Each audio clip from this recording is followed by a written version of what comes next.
Let's get it done. Let's do it.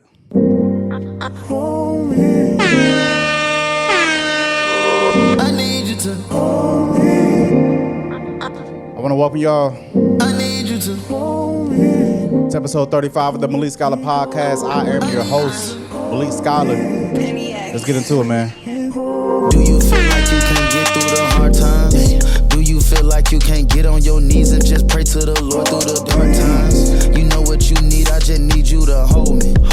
Listen and feel my heart close. I was down too deep like an ocean. You the only one going through the motions.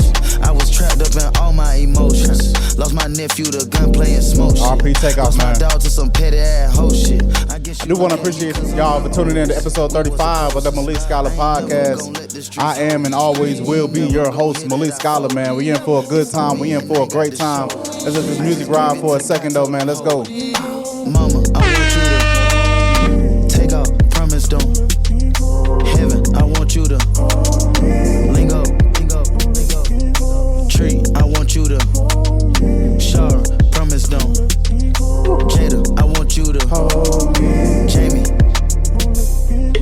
Do you feel like you can't get through the hard times? Looking right at the dark when the light shine. I suggest you. Come on, y'all. I want y'all to vibe out right quick, man. We're going to get into this podcast. We got a great podcast for you, man. I need you to hold me. If you're lost and you can't find it, you're the only one that's been crying. Just pull up on me. I want to shout out everybody listening on Apple Podcasts. I want to shout out everybody listening on YouTube. I want to shout out everybody listening on Spotify. Everybody listening around the world. Everybody listening from outside my door. I want to shout out to everybody, man. Let's go. We're going to get into this podcast, man. RP Takeoff, man.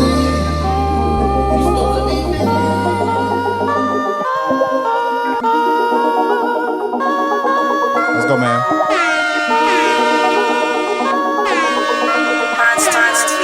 Woke up this morning, can't remember nothing. Two bitches just flowing from London. Let's go. Nothing I remember, they calling me daddy. The mattress was covered in money. Went to sleep with my jewelry and chains on. Had to wake up and recount the money. I got a bitch, she gon' kill for real. Talking about Clyde and Bunny. Cool with the kid, copy. Got to pull up with a stick, stop it. Rich nigga shit, solid. Rich nigga, oh, 100 pockets rotted. I go to space with the stars. Might smoke a blunt on my pilot. Saturn, Moon, Earth, and Mars. NASA take off with the rocket. $500,000 on the necklace. Young rich niggas, we successful. If y'all having a good week, man, we're going to keep having this good week right here. Don't let nothing ruin your mind. Don't let nothing ruin nothing you got going on, man. Keep that good vibe going. Keep that good energy going. Keep that positive vibes going, man. Let's go. Change. She pop a perk and pussy wetter. Drip. I met the bitch at Coachella. If she Nutella, she probably do better. But can I get an E for effort? I pray to God that watch my sins. God, the phone against me, not a weapon. No weapon. Ask him where do I begin? Where? Devil trying to take my blessings. They don't know the meaning of the white. You don't really live this life. No. Niggas in the hood shoot twice. Say my niggas in the hood shoot precise. Real wise, we ain't taking no advice. I realize that these hoes ain't right. Don't even ask cause they know what's the price. Ain't What you do? What you do? Take off. I said the God cause I been baptized. I got my tie to the north side. Pull up with the sticks on the nigga straight slime. They gon' make the north side high crime. Been I hit a lick with these niggas dropping 10. Hit a lick with these niggas dropping dimes. Fucking on the friend, I'ma break her back in. Looking at the watch, I can't waste time. Take off. Man. Rest in peace, Takeoff, man. Let's get another round of applause, man. We're gonna round of applause, man. Yes, welcome. Rest in peace to Takeoff once again, man. That was a crazy time. But all right, man. Welcome to episode 35 of the Malik Scholar Podcast. I am your host, Malik Scholar, man. I appreciate it. It's been a nice little week. It's been a nice time. I know y'all see like a new setup going on here, man. I had to change it up just a little bit, make it look a little bit more professional, man. You got to elevate all the time. If you're listening on audio, go ahead and roll over to that YouTube to see what I'm talking about. Then you can switch back to the audio if you so please to. But yeah, man, it's episode 35. We got a lot of stuff going on, man. Tory Lanez dropped the album. Playboi might drop an album. I don't know, man. LeBron James is going crazy on Stephen A. I'll talk about that. I want to talk about a certain company that's been doing some weird front-facing stuff, but I'm not really sure what's been going on, but we're going to get into that. And a lot more stuff is going on, man. Last week, we talked about Zoe Saldana and her ethnicity, her nationality. And, you know, some people were indifferent about what I said. But I usually I try very, very hard to speak in fact, right? I don't try to speak in opinion. Some things I speak in my opinion just because I think it's opinion-based. A lot of things are fact-based, but there's some things that are specifically opinion-based, and I try to speak my opinion on those things. But when there are things based in fact, I try to speak fact. So we're going to get into that a little bit later in the pod. We ain't going to do the pod like that straight off the bat. But let's get into music first. Let's just go ahead and get into this music first. A couple people dropped. The only one I really listened to was Tory Lanez album that he dropped from prison. It sounded like a prison album. It sounded like a prison album. You could tell that it was mixed a little weird. You could tell that it had some shortcoming spots. But there were some songs on the album that was hard. Probably like 2 or 3 songs on the album that was hard. The album is called Peterson. It's a sequel to his album Daystar from whenever that was. I think it was like 2020 or something. I don't even remember. But it's a sequel from his album Daystar. It's actually not that bad of a listen, but when you get into the weeds of it, like actually like playing it in a car, turning it up loud and stuff, you can hear that, okay, yeah, he probably did this in a mop closet or something like that. But I do want to play one of the songs that I liked from there. It was called Nine Side Amethyst. I think that's how you pronounce it, but this is that. You can hear the sample already. I don't know how he got this sample cleared. But this is Tory Lanez, Nine Side. You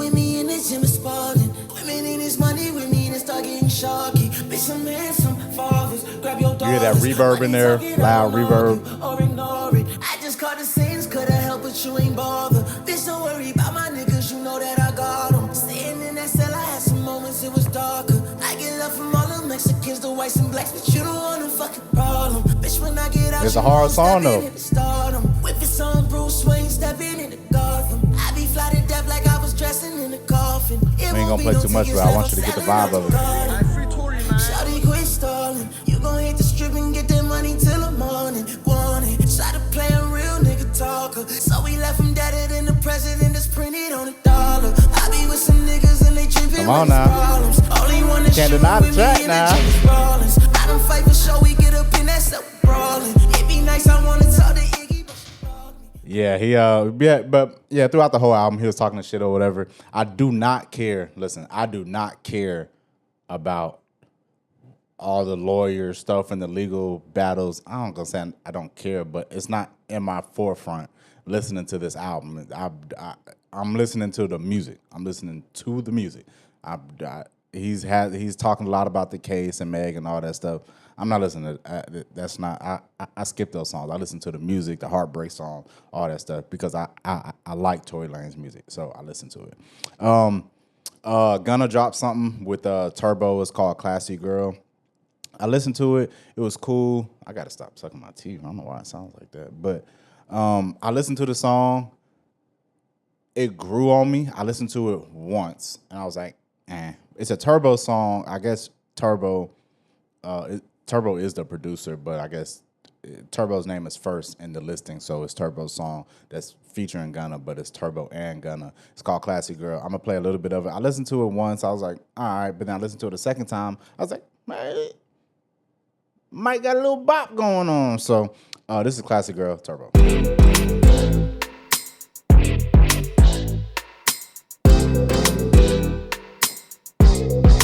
See, I like the vibe of it.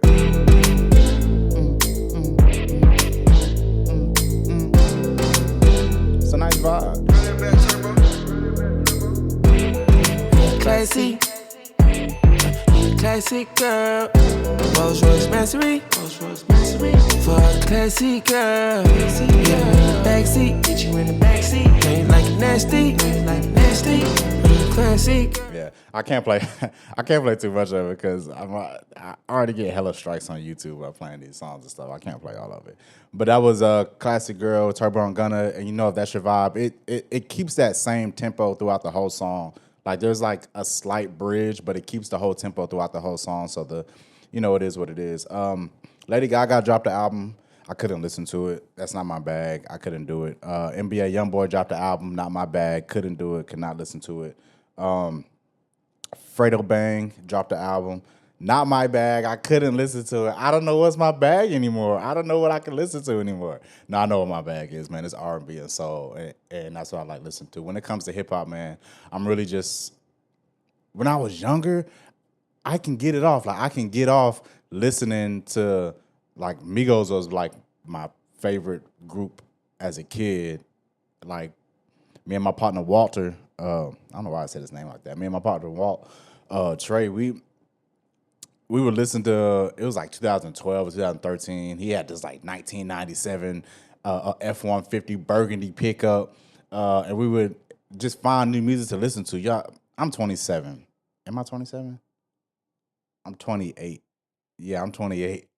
I was born in 97. Y'all do the math yourself. But we were listening to just finding music on like Dat Piff and Spinrilla had just came out then. RP Spinrilla. I know it ain't here no more, but all that stuff had just came out then. And we were just finding new music, listening to it. And DJs used to have these tapes. And the tapes used to have like all the popping artists. Like each region had its own DJ. So Atlanta had their DJs, like New York had their DJs, the Midwest, all that, they had their different DJs. But on this tape, I forgot what the tape was or whatever, but it was like a compilation of stuff. And I used to rap back then like real heavy, so I knew like it would cost like $3,000 to get a placement, and the more you pay, the higher your placement is on the tape or whatever like that. Or if the DJ reaches out to you specifically, they'll put you higher on the tape and stuff like that. But the Migos are on there. Migos had Bando. It's crazy because Bando and Versace were on this little tape. Not a Migos tape, it was a compilation tape. And that's what we was playing. We was playing the Migos and all that stuff. But that's where I got like a lot of my rap from. We was listening to Migos, Chief Keef, Lil Wayne was still in his prime. All that's like, that's when I could listen to all of that music. But as I grew older and when I went to prison and I just had to keep my mind in a safe space and not really have that rowdy mindset, I turned to calmer music. I was already listening to calm music like Kid Cudi, the GOAT, but that was really the extent of it. Kid Cudi, Party Next Door, and Drake was like the somberness when I was younger, like that 2013 time. That was what I listened to for my slow, somber music was Kid Cudi, Drake, and Party Next Door. But when I got locked up, I found I had a whole new experience dealing with R&B because I just needed to keep my mind at ease, laying down and just relaxing, getting into a meditative state. So, Sade came into play, Anita Baker, Sabrina Claudio, Sinead Harnett, just a lot of the real soul R&B, Erykah Badu, like just to get me in that peace. So ever since then, and that was 8 years of that. I was locked up for 8 years, and that was 8 years of that. So my music taste has completely shifted now to that to that space of music. But I do appreciate hip hop, and I do appreciate everybody making new turns. Like I like to turn up and vibe too. It's not like I just written off hip hop forever. Like, no, I like to turn up and vibe too. Like, I'm finna say I still listen to J. Cole. I do still listen to J. Cole. But I might always go back to Future, Lil Uzi's tape, not his last two tapes. The last one I really still listen to is the one with Neon Guts on it. I forgot what that was called. But also the one Eternal Take Two. The not the remix version, but the deluxe version or whatever. I still listen to that too. Like that's still he be vibing on it. He be rapping too, but he be getting into his bag. I still listen to Thug, Gunna, like all the. I still listen to the music, but it's not the first thing that I go to.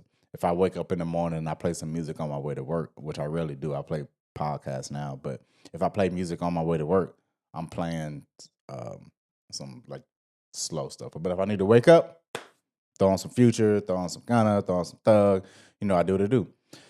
But yeah, that's all the music. I wish Bia would drop something. Bia's fire, bro. Bia's just fire.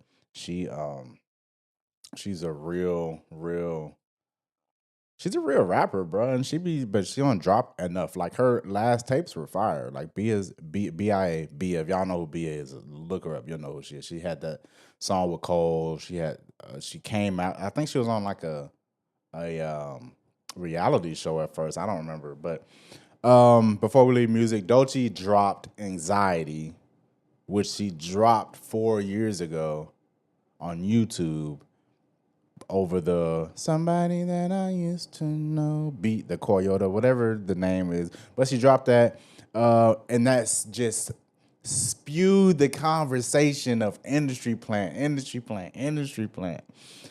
Man, if y'all listen to Doechii and what she's been doing for the last couple of years, you wouldn't really say she's an industry plant. She's working hard. Yes, her label is pushing her right now. They are pushing her, but that doesn't make her an industry plant. She's just working hard and doing what she do. The song is cool. She released it because people have been going back to it on YouTube and rewatching it and using it on TikTok and stuff. But she recorded that track because she was doing a track with Sleepy Hollow, and Sleepy Hollow was sampling somebody that I used to know. I'm pretty sure that's the name of the song, but somebody that I used to know. Sleepy Hollow was sampling that song, and Doechii was featured on that song doing the hook, but Doechii actually had a full version that she dropped on SZA's YouTube, I think. And it's just been gaining traction. So if you're a label and you're an artist and you see a song that's not officially released, gaining traction, millions upon millions of impressions, what are you going to do?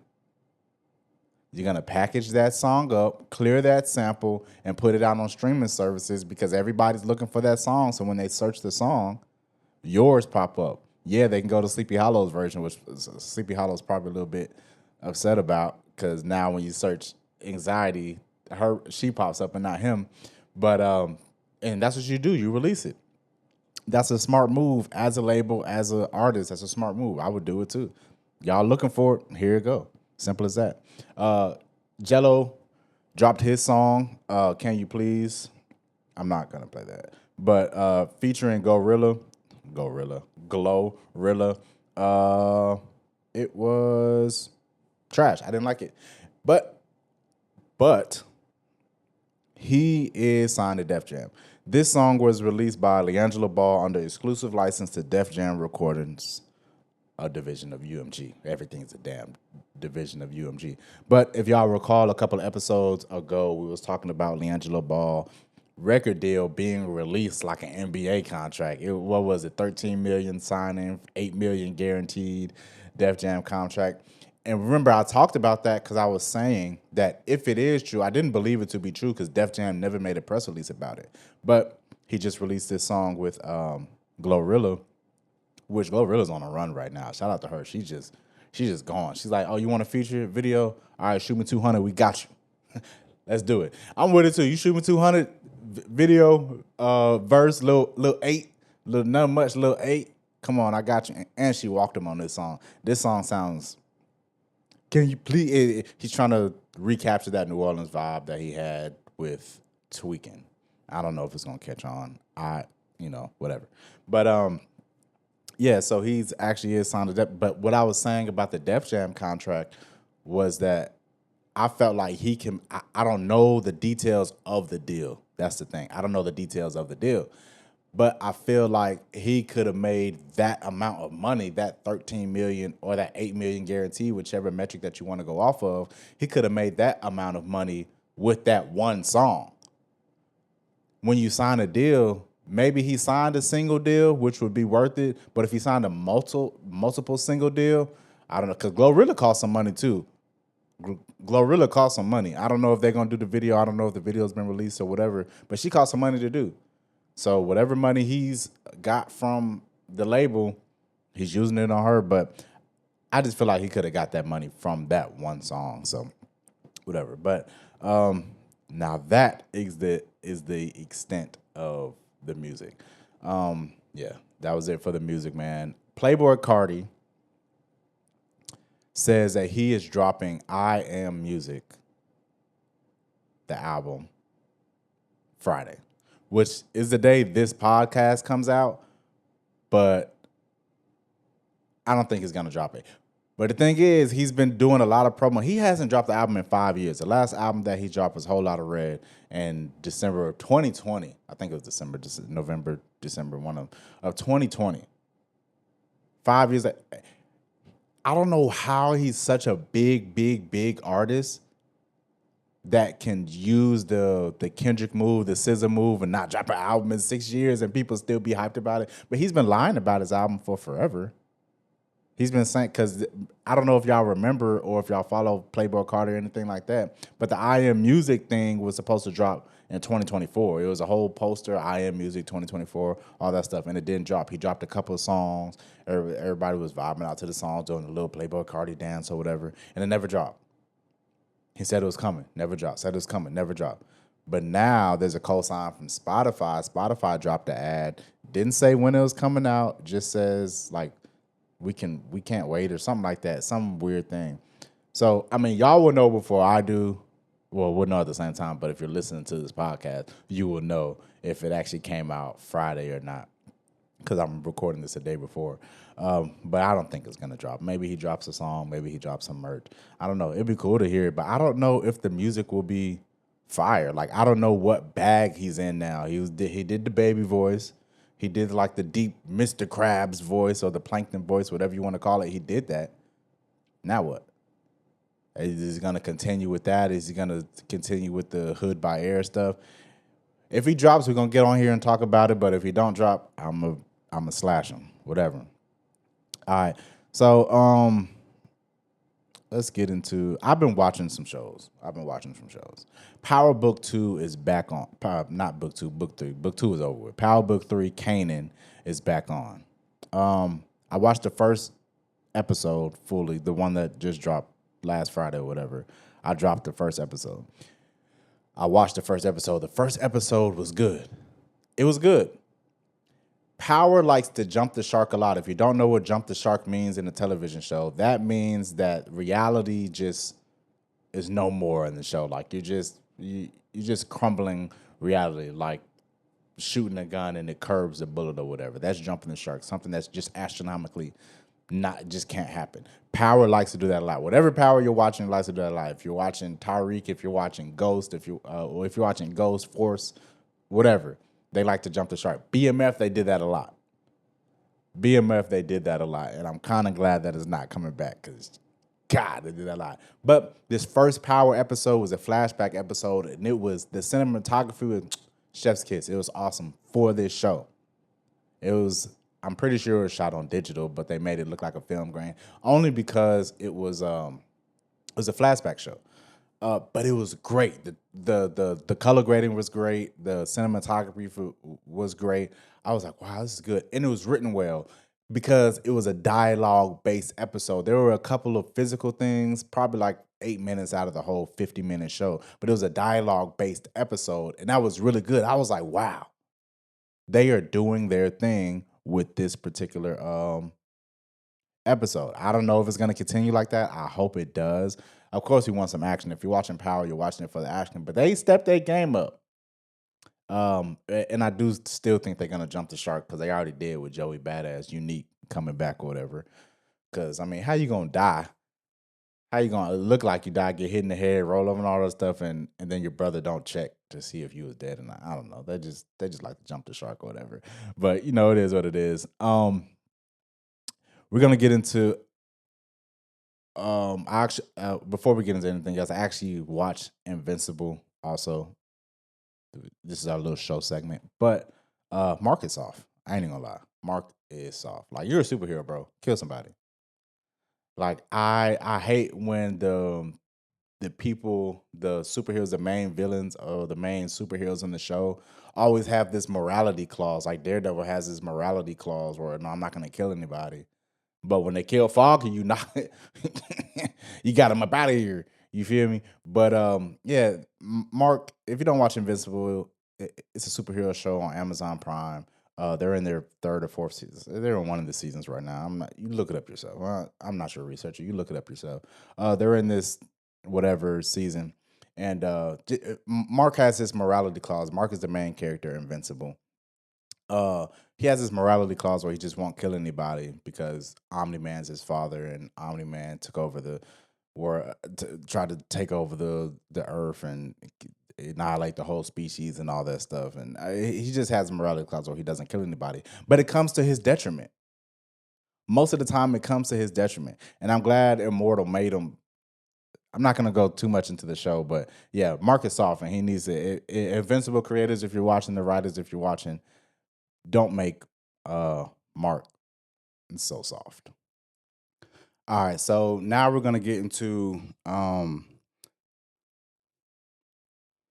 there's a lot of things, man, but we're gonna get into this Jennifer Hudson thing because I always see the clips of people walking down the hallway on the Jennifer Hudson Show. I seen Aaron Pierre. I just seen Michelle Obama do it. Anthony Mackie, Keke Palmer. I seen a lot of people walk down the hallway and do the little dancey dance thing and get on TikTok. But I've never seen an episode of the JHud show. I've never seen somebody talking on the couch or whatever she sits on the Jennifer Hudson Show. I've never seen anything. I've never even seen Jennifer Hudson. I've never even seen Jennifer Hudson on the show. I always just see the people going down the hallway dancing, and that's it. I have not seen Jennifer Hudson in a couple years. Is the show really a show? Y'all let me know. I don't know. I've never seen the actual show. Y'all let me know if it's actually a show, but is the show really a show? I have no idea. I just thought that was hilarious because I always see them dancing, but I never actually see clips of the actual show. There's no viral moments from Jennifer Hudson talking to any of these guests. Well, I guess I'm just not in that sphere, but I just never seen it. I found this interesting. I know we're switching gears so fast, but I have a lot of random thoughts, and I always write them down. I want to talk about random thoughts.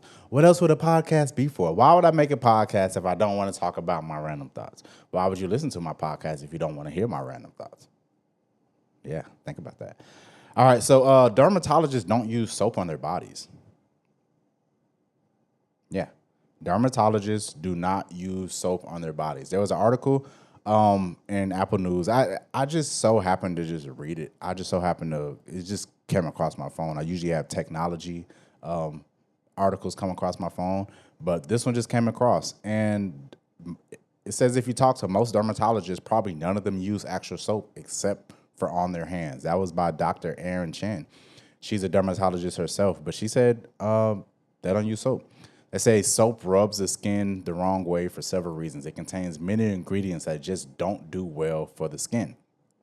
It says soap combines fats or oils with sodium hydroxide, like with soap bars, and potassium hydroxide, like with the liquid soap. And these ingredients are very effective at breaking down dirt. Too effective. In that case, the irritation and damage to the lipids that keep the skin strong and hydrated. So basically, the bar soap and the liquid soap, using the potassium hydroxide and the sodium hydroxide, they're breaking down the lipids in your skin that keep your skin strong and keep your skin hydrated. And they did a study with healthy volunteers, and it showed that washing with soap disrupts the skin barrier, and the more times that the soap was applied and rinsed while cleaning, the more disruption occurred. It led to dry skin, sensitivity, increased risk of infection, which, I can find true. If it breaks down the barrier on your skin and it breaks down the rigidity of your skin and everything, that means that bacteria is more readily, it's easier for the bacteria to seep into your skin and get into your blood and cause infection, or the viruses to seep into your blood and cause infection. And they said with the liquid soap, the residue just stays there and disrupts the pH balance of your skin, the acidity of your skin. So I know y'all wondering, like, okay, so don't use bar soap. What do I use now? Well, it says that instead of using the daily soap downs, dermatologists prefer skin cleansers. Compared to the soap's harshness, many cleansers have milder ingredients that achieve sufficient cleaning without overdoing it. Cleansers have a pH that matches the balance of the skin, so it doesn't strip the whole barrier off the skin the way that the bar soap does. They did a study with this also, because I like the evidence, I like the facts. They did a study with this in Germany. The research in 2021, the researchers found that the frequent use of skin-friendly cleansers during hand washing caused no impairments to the skin's barrier. Even with the cleansers, it's important to choose the right ones and avoid overuse. Some of them have a better pH level than others. And when you look for the cleansers, the skin cleansers that you're looking for, you need to look for the ones that say pH balance written on the label. Because if it's not pH balance, then you're just using bar soap again with the higher pH than your skin. With the higher pH, it will break down your skin. You need a balanced acidity level to get there. But I just found this really, really good because I've heard this for a while, that soap ruins your skin and all this stuff. And really, I mean, there's a lot of things that go, because the skin is your biggest organ, right? This is common knowledge. You learn this in school. Your skin is your largest organ. And you need to take care of your skin. And over the years, I found that, excuse me, and over the years, I've just found many different new cases dealing with skin, like with showers specifically.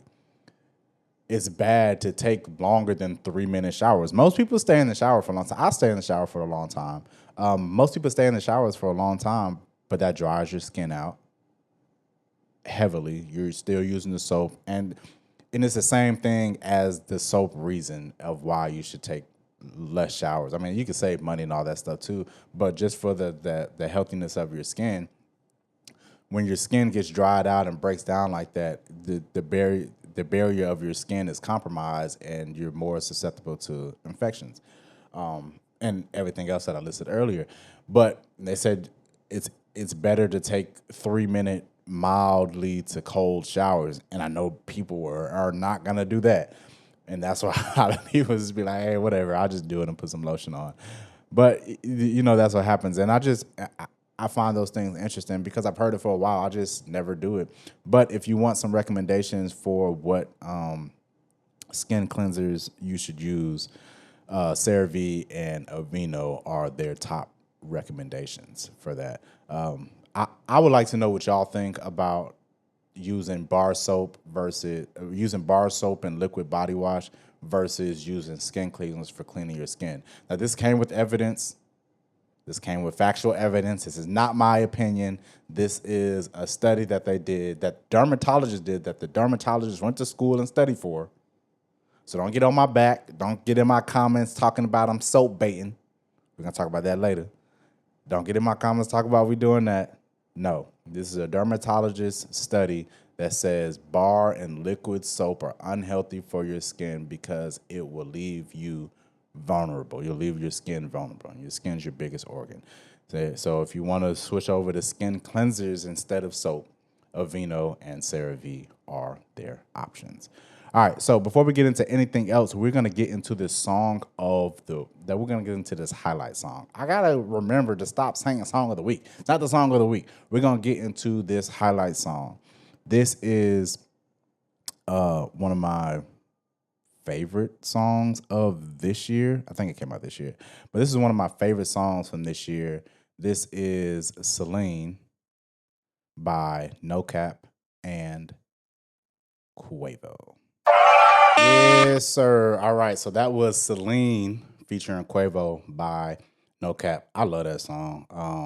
I like when Quavo gets into his singing bag and stuff like that. But yeah, if you like that song, man, it's on NoCap's album, Before I Disappear. He has a deluxe album, but this was on the original version too. So let's get into some more random shit. So me and my cousins, we talk a lot. We always say that. Shout out to my cousins. I told them I was going to do this. But me and my cousins talk a lot in our group chat, and we just talk about a bunch of random shit. And me and my girl, we've been together for a minute now, long time. I sound like Trump. Yeah, long time, real long time. But me and my girl, we've been together for a minute. And, when we first got together, when you're first in that first stage or whatever, and you're not living in the same place, like we live together now, but we're not living in the same place. We're not around each other all the time. It's not long distance, but you're not together all the time, right? So you send good morning texts, like, good morning, baby. Hope you have a good day, all that stuff, right? But when you get into the relationship and you start living together and see each other every single day, are you still required to send them a good morning text? Me personally, I don't really like good morning texts. And the only reason I don't like them is because to me, it turns into a routine instead of genuity. I think that's the word. It's not genuine. To me, it can be genuine every single day, but I'm just not a majorly emotional, sappy person just by nature. And I think that happened, a couple years ago. It's not a therapy session, but I think that happened a couple years ago where my emotions just went blank, right? I'm still emotional. I still love my girl, love my daughter, all that stuff. I'm still, I have empathy. But when it comes to good morning, I just feel like I don't know, that's for like new couples and couples that are far away from each other. So, as with all my thoughts, I bring them to my cousins. Shout out to all my cousins. I bring them to all my cousins. So I asked them, I said, should you send your significant other a good morning text? And there's 9 of us in the chat, but yes, shout out to all my cousins and my auntie. But there's 9 of us in the chat. We still stay together. Family is everything to me, and I'm glad that I have a family like I do.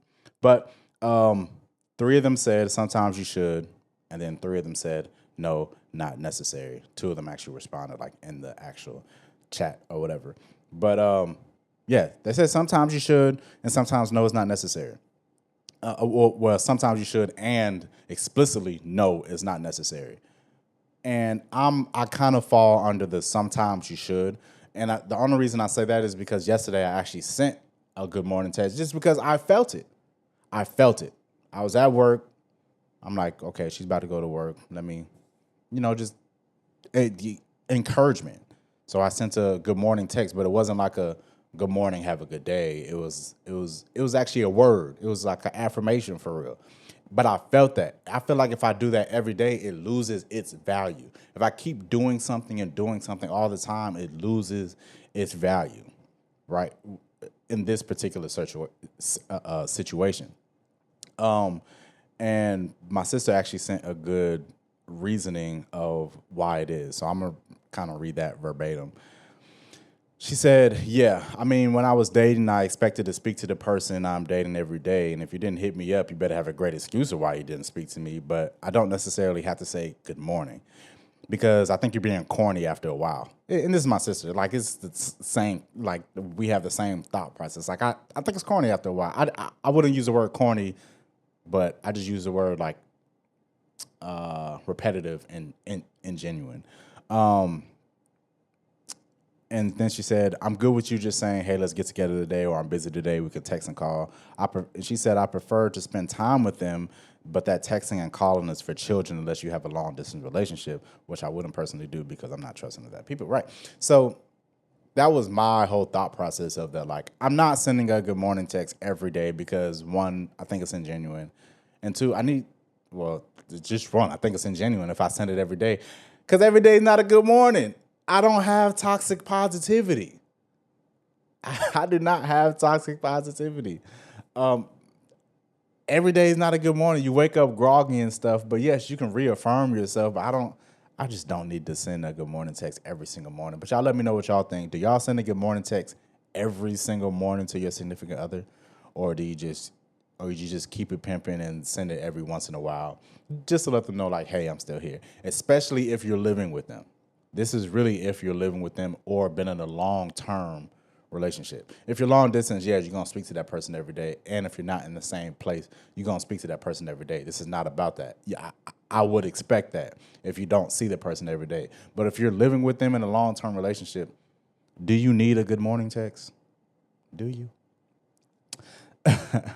All right, so I've been seeing a lot of commercials when I watch like Hulu and Amazon and stuff like that. Only when I watch those, because let me tell y'all something about streaming services. Before I get into what I'm about to talk about, I want to tell y'all about what I do with these streaming services. I use the lowest tier possible.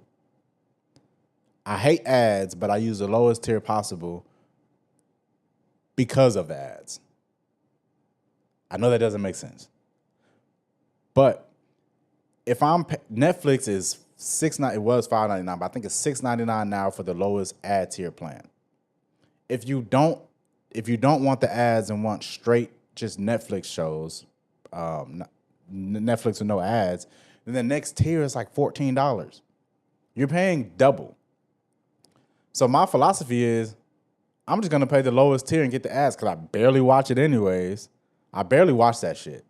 And if there's something really that I need to watch and it's not on it, and I don't have this particular streaming service, I'm gonna find a way to watch it with no ads. You can take that how you want to. But when it's something that I wanted, with like a football, I have Amazon Prime because I have Amazon Prime. I think Amazon Prime is the best deal that you can have, period, because you get video and the delivery stuff. I just think that's the best bang for your buck. But I have Amazon Prime because of that. But also it has NFL. It has Thursday night football. I go on tangents a lot. But yeah, if you find a streaming service, buy the lowest tier possible because they're selling your data anyway. So just buy the lowest tier possible. But when I watch these streaming services, I see these ads. I've seen a lot of ads for weight loss drugs. Multiple different weight loss drugs, different names of the drugs, but they all do the same thing. They're all talking about the GLP-1 and lowering and losing 15% of your body weight and all that your body weight. It doesn't say body fat, but body weight, which is a telling sign, by the way, because it doesn't say 15% of your body fat. It says 15% of your body weight. So that means you're losing some muscle. You're losing some muscle mass. You might still retain that fat. But I keep seeing these commercials, multiple commercials, but it's the same company for every single weight loss drug. The company is Lilly. And I think there's something deeper behind that. I haven't done like deep dive research into it. I want to, I just haven't had the time to yet, but I wanted to bring that to the forefront. I see all these, I don't know who Ozempic is by. I can actually look it up real quick, but it's all the same company. Not Ozempic, I'm talking about the other weight loss drug, but it's all the same company and it's all different. I need the Wikipedia page for Ozempic, but it's all different drugs. And I found it interesting because a couple years ago, it was body positivity on everything. Like, okay, so Ozempic is owned by Novo Nordisk or whatever. But so it's not owned by Lilly. But all the ones that I've been seeing are owned by Lilly. All the drug companies I've been seeing are owned by Lilly. And Lilly's a drug company. It's a medicine company. It's called Eli Lilly. But and they have like all the drugs. I was trying to see if I can find the drugs. Yeah. They do Prozac, Cymbalta, Zyprexa. They were the first company to mass produce the polio vaccine. I'm learning this all in real time. I'm just very curious about this. But I've been seeing these commercials. I've been seeing all these drug commercials and everything on these on Hulu. I don't know why I'm getting them either. I don't know if they're trying to tell me I'm overweight or what, but I don't know why I'm getting them. But I'm not taking drugs to lose weight. I'll just do it the old-fashioned way if I need to. But the body positivity movement has just seemingly vanished off the face of the earth. There's maybe little niches of it, but it seemingly vanished off the face of the earth. Lizzo was a advocate of the body positivity movement, and it seems to have vanished off the face of the earth while these while these weight loss drug manufacturers are pushing losing weight. Follow me here. You can't push losing weight while also promoting body positivity, because and I'm talking about the body positivity movement of being comfortable in your own skin while you're overweight, which is unhealthy, by the way. But while you're overweight, you can't do both.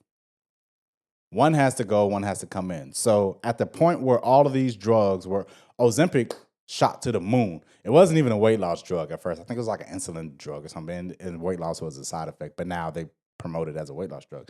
But and fact check that. I don't care. But now they push these weight loss drugs and no more body positivity movement. I don't know.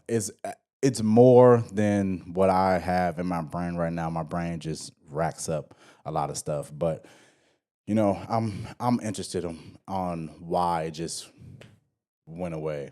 But I know if the body positivity movement was still here, they can't sell as much drugs because they're telling you to be comfortable in your own skin while trying to sell you weight loss drugs. So they can't sell you weight loss drugs while telling you be comfortable in your own skin. They're telling you, hey, take our weight loss drug to lose some weight, you know. But moving on, if I offended you, hey, whatever. All right, so I play basketball.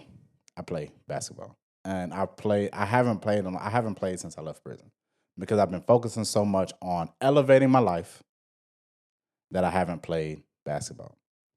Recently, I was like, I should get back into it. I should get back into basketball. I should get back into working out, doing things. And I don't work out as much as I should because my job is very demanding physically. So I'm always active. Like, it's not like I'm not active. I just don't sit down and eat donuts all day and shit. I'm active. So when I get home, I'm dead tired. Like, I'm working for 12, 13 hours. I'm dead tired when I get home. But I was like, I need to get into it. So I went out in my neighborhood and I found a park or whatever, and I started hooping. And you know, the folks that be at the park, they be youngins, and they be going. They be having the energy, boy. They be having the energy. I'm unk status now too, by the way. Damn. But they be having energy. So I got out there, man, and I didn't have any basketball shoes. I was playing in my forces. I got some basketball shoes now. I was like, nah, I got to buy some basketball shoes and some compression and some compression material for my ankles and my knees. But I was playing basketball out there, and I played for hours. I played for like 4 hours. I was out there, you know, going, and one, my shot needs to get better because damn, my 3-point shot needs to get better. I'm accurate, but my arms, and I just came from work too when I went out there, by the way. So I think just my arms were just tired because I can make a layup in the mid range and all that stuff. But a 3-point shot, it was accurate but just short. But I found everything hurt after I was done. Everything hurt. Everything in the world hurt. I was like, oh shit, I'm old, or I haven't worked these stuff out. I didn't injure myself. Everything was hurt. And it just made me think about that when I was talking about the losing weight stuff. But yeah, I need to get active. So this is just a PSA. If you're not active out there, man, get out there and get active. No matter how old you are, man, get out there and get active. I thought I was in shape because I do things every day. But basketball is a whole different muscle group that hasn't been used in a long time. And I found that out the next day when I woke up and I was sore as hell. All right, so now we're going to switch gears a little bit. I do want to talk about the LeBron James and Stephen A. Smith thing, but not really, bro. Because honestly, Stephen A. was wrong. He was right and he was wrong. He was right in critiquing Bronny about basketball. He was wrong in critiquing LeBron James about being a father. That's as simple as that. We can have a debate about it. We can argue about it all day long. But Stephen A. was right and wrong. Yes, you can critique Bronny James because he is an NBA basketball player and plays at a professional level at the highest possible arena you can play it, area you can play it, the NBA, the National Basketball Association. But when you critique LeBron James' fatherhood, parenting skills because of the basketball, that's where the line is drawn. Critique Bronny James about basketball. Don't critique LeBron about fatherhood. You can't tell anybody else how to parent their children. I mean, it's as simple as that. All right, so last week we talked about Zoe Saldana and the race thing, the race and all that stuff. I put up a clip on YouTube on YouTube Shorts, and we just had me personally, I gotta do this by myself. I had a discussion about why Zoe Saldana reps herself as Dominican and not black. And I said, I don't really give a shit. Like, if that's what she want to do, she's from the Dominican Republic, or her family's from the Dominican Republic, and that's her culture. That's what she reps. Cool, let her do it. People were on my ass. They were telling me all types of crazy shit, which I know they didn't listen to the whole thing, which people do. They stop at a certain line and just go off of one line that you said, but they didn't listen to the whole thing. I got multiple comments about how, and because I also mentioned Tyler, and I said that, she calls herself colored, but that's what they say down there in South Africa. And I was saying to us, to Americans, she's black, because that's what we call colored people in America, black, right? So, yeah, they got all tight in the ass about that. But I wanted to do the research for myself to go correct. So I wanted to understand ethnicity, nationality, and race. I wanted to understand all of that factually. I didn't want to give my opinion. I wanted to understand all of that factually. So ethnicity refers to cultural factors such as shared language, traditions, ancestry, and customs. Ethnic groups often have a common history, homeland, or cultural practices that distinguish them from others. Examples is someone can be ethnically Hispanic, Han Chinese, or Ashkenazi Jewish. Those are the ethnic groups, right? Your nationality, the nationality is the legal relationship between an individual and a specific country, often determined by citizenship. A person can be a U.S. national, American, Brazilian, or Japanese, regardless of their race or ethnicity. If I grew up in Japan, I'm a black man in America, right? If I was born in Japan, grew up in Japan with my same skin color and everything, I would be Japanese, because that would be my nationality. No matter what my skin looks like, that would be my nationality. Follow me? Okay. Race, this is where it gets interesting. Race, this is a social constructed classification based on perceived physical traits such as skin color, hair texture, and facial features. While race has no strict biological basis, read that again. While race has no strict biological basis, societies often categorize people into racist groups, into racial groups. I'm sorry, not racial groups. Common racial categories includes black, white, Asian, and indigenous. So we get ethnicity, nationality, and race. Race was made up. Everything was made up, by the way, but specifically, race was made up to categorize people, right? And I wanted to figure out where the concept of race originated. The concept of race as we understand it today is a social construct that originated primarily in the context of European colonialism. I'm gonna read that one more time for you to understand. The concept of race as we understand it today is a social construct that originated primarily in the context of European colonialism. Right? We also had scientific classification and historical power structures. It does not have a clear biological basis, but was developed over time to categorize people based on physical traits like skin color, facial features, and hair texture.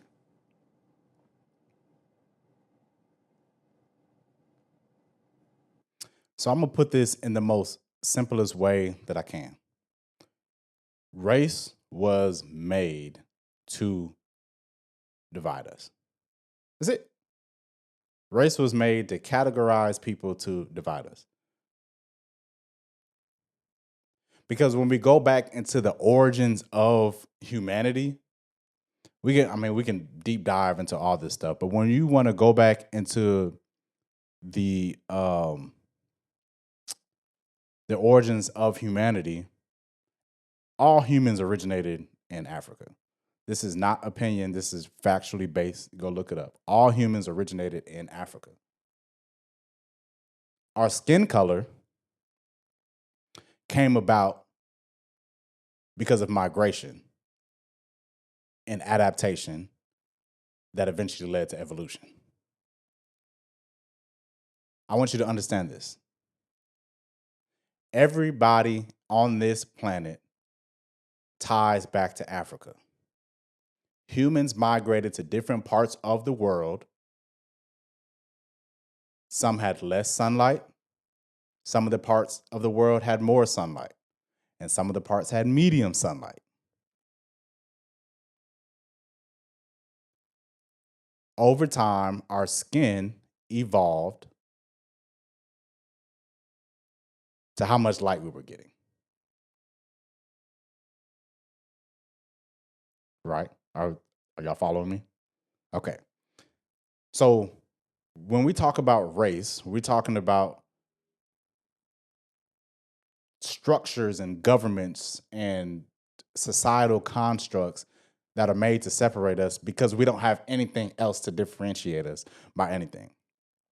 So when it comes to people repping where they're from, we should just allow them, without any backlash, to let them rep for where they're from.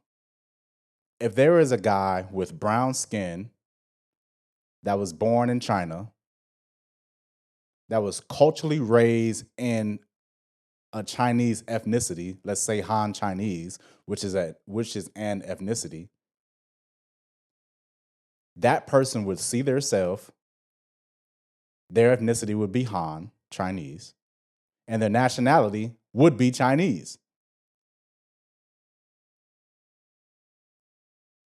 That's where they're from. That's what they rep.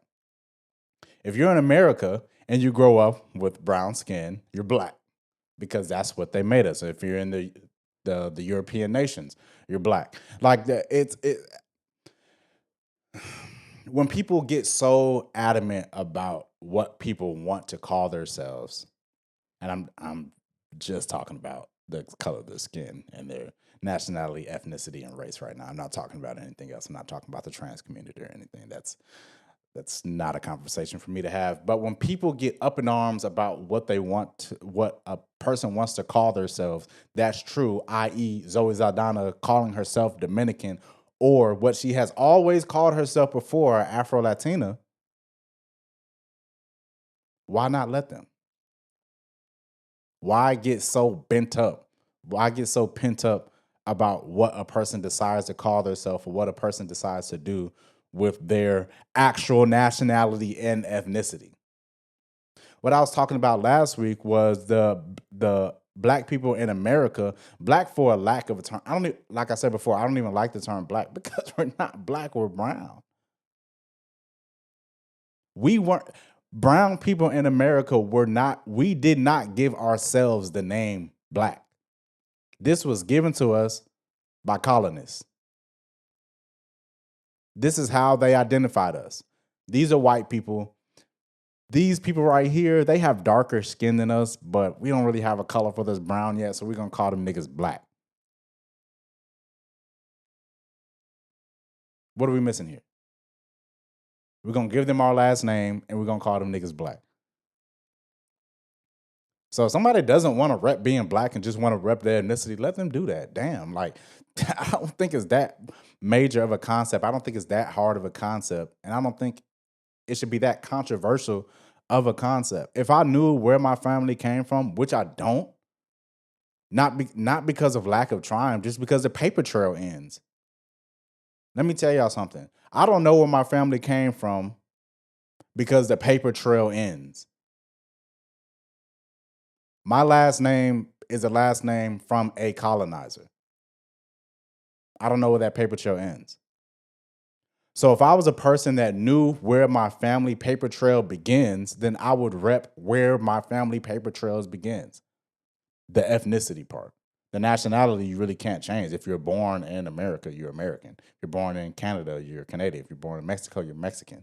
If you're born in Puerto Rico,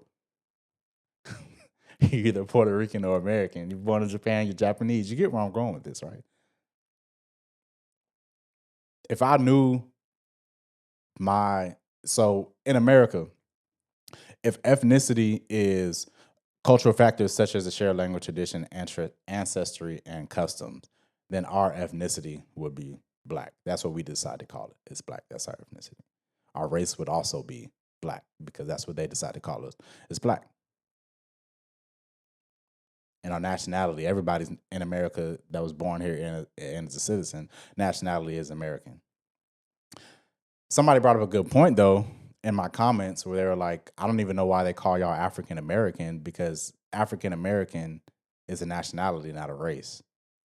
But if you weren't born in Africa, how are you African American? You get me? If somebody was born in Lebanon and migrated over here to America and have a visa, they would be Lebanese American, correct? If somebody migrated from Africa to America and has has a visa over here, they would be African American, i.e. Elon Musk. It sucks, but he's from South Africa, but he's a citizen in America. Elon Musk is African American. Now our brains have been. Does this sound like a conspiracy theory podcast right now? Now our brains have been trained to say African American is Black person because if a white guy pops up and be like, oh, and tries to categorize us, they'll say African American. They rarely even say Black unless they're just being facetious, but they rarely even say Black. They'll try to be politically correct and say African American. But that's a nationality, and we're not born in Africa. Our family, everybody originated from Africa. So everybody's African something. This can go into a real deep hole, but they just say that to pacify us. But technically, we're not African American. But whatever, you can believe what you want to believe. But that's a fact. Technically, Black people in America are not African American. We're just not. We're just American, and our ethnicity will be Black. So I digress. And in that note, I think that will do it for the podcast today. We're going to end in a high note, I guess. But, if you have anything that you think about this topic or anything, man, just let me know. I love engaging in conversation and healthy conversation and talking to the people about these things because I think it's fun to talk about, one, and I think it's interesting. Everybody should open their mind and not be so closed off to different opinions and different people's thoughts. That's why we're in the situation that we're in now in the world, not just America, in the world. If everybody wanted to be so divisive and categorized and everything like that, because people aren't open-minded to other people's thoughts. Everybody wants power, money, respect, but they don't want to earn people's respect, and they don't want to listen to other people and other people's thoughts. Everybody's opinions isn't right. But everybody's opinions should be heard. That doesn't mean you have to agree with them. A lot of y'all are not going to agree with what I said, even though a lot of it is fact-based. But everybody's not going to agree with what I said because what they've been bred with and what they've been trained to learn, to listen, to understand what we are. But it all comes down to the facts, and people just don't like the facts. People create their own facts. But we're going to get up out of here. I'm going to play some Bia to end this podcast because everybody should listen to some Bia every once in a while.